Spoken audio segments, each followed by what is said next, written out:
Guys, good morning once again. Let's see HSC question number 3. How would we answer this question, and what is the easy way that we can just use to answer this kind of question? So in this morning, I want to give you one more item, one more thing that we can answer easily this kind of question. So in this morning also I want to give you another option that if there is that kind of letter or words, that it will help you to understand that where should I put this one. So এই সকালে আমি আবার দেখাতে চাই যে আমরা 3 নম্বর যে প্রশ্ন রয়েছে স্পেশাল ইউসেজ ইন্টারমিডিয়েটে, সেটা আমি কিভাবে উত্তর করতে পারি। তো এখানে যদি অপশনে যদি লেট এলোন লেখা থাকে, আমরা এই লেট এলোন কে আমরা কোন জায়গায় ব্যবহার করব সেই বিষয়টা ক্লিয়ার ভাবে আমি দেখাতে চাই। তো এখানে লেট এলোন মানে বাংলাটা হচ্ছে যে ভাবাই যায় না। ভাবাই যায় না এমন একটা জিনিস প্রকাশ করতে চাইছে যে ভাবাই যায় না বিষয়টা হলো এইরকম যে আমার একটি মোবাইল কেনার সামর্থ্য নেই, তাহলে কম্পিউটার কেনার তো ভাবা যায় না, এরকম একটা বিষয়। তাহলে এখানে দেখাচ্ছে যে একটা করার তার সক্ষমতা নেই, তার থেকে বড় কিছু করার তো ভাবাই যায় না। সেই ক্ষেত্রে আমরা কিন্তু লেট এলোনটাকে ব্যবহার করি। তো যেমন আমি সাইকেল চালাতে পারি না, তাহলে মোটর সাইকেল কি ভাবা যায়? তাহলে মোটর সাইকেল কিন্তু চালানো ভাবা যায় না। সো এখানে সেরকম সাপোজ আমি যদি দেখাই, এখানে বলছি he can not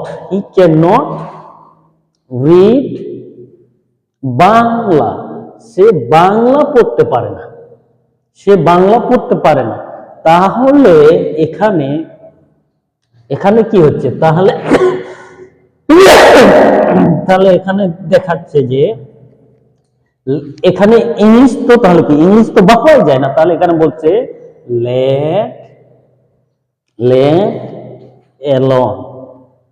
late alone English, তাহলে তো ইংলিশ তো ভাবাই যায় না, এটা হলো বিষয়। He can not read Bangla, let alone English, তাহলে তো ইংলিশ তো ভাবাই যায় না, এরকম হলো বিষয়।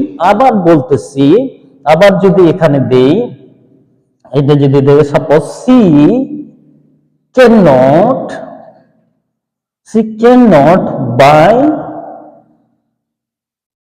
এ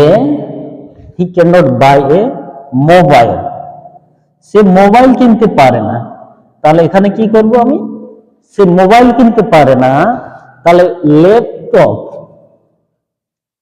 ল্যাপটপটা এটা, তাহলে এটা লেট এলোন ল্যাপটপ, তাহলে ল্যাপটপ কি ভাবা যায়? ল্যাপটপ তো ভাবাই যায় না। তাহলে এইটা হলো এরকম বিষয় যে একটা জিনিস যেহেতু সে করতে সক্ষম নয়, তার থেকে বড় জিনিস করা তো ভাবাই যায় না, সেই ক্ষেত্রে এটা কিন্তু ব্যবহার করতে হবে। তো আশা করি এটাও অনেক সহজে আমরা কিন্তু উত্তর করতে পারবো যদি বিষয়টা আমাদের কাছে ক্লিয়ার থাকে, যদি আমরা বুঝতে পারি যে আসলে এটা এইরকম অর্থ প্রকাশ করতে চাইছে। তো মনে রাখতে হবে লেট এলোন মানে ভাবাই যায় না, যে একটা জিনিস করতে সে সক্ষম নয়, তার থেকে বড় জিনিস করা তার পক্ষে ভাবাই যায় না। যেমন ই cannot read Bangla let alone English, সে বাংলা পড়তে পারে না, তাহলে ইংলিশ তো ভাবাই যায় না। সে মোবাইল কিনতে পারে না, তাহলে তো ল্যাপটপ তো ভাবাই যায় না। সো এরকম যদি আমরা স্টাডি করি, জিনিসটা যদি আমরা বুঝি, তাহলে কিন্তু আমাদের কাছে এটা অনেক সহজ হয়ে যাবে এবং আমরা অনেক সহজে কিন্তু উত্তর করতে পারবো। So thank you so much.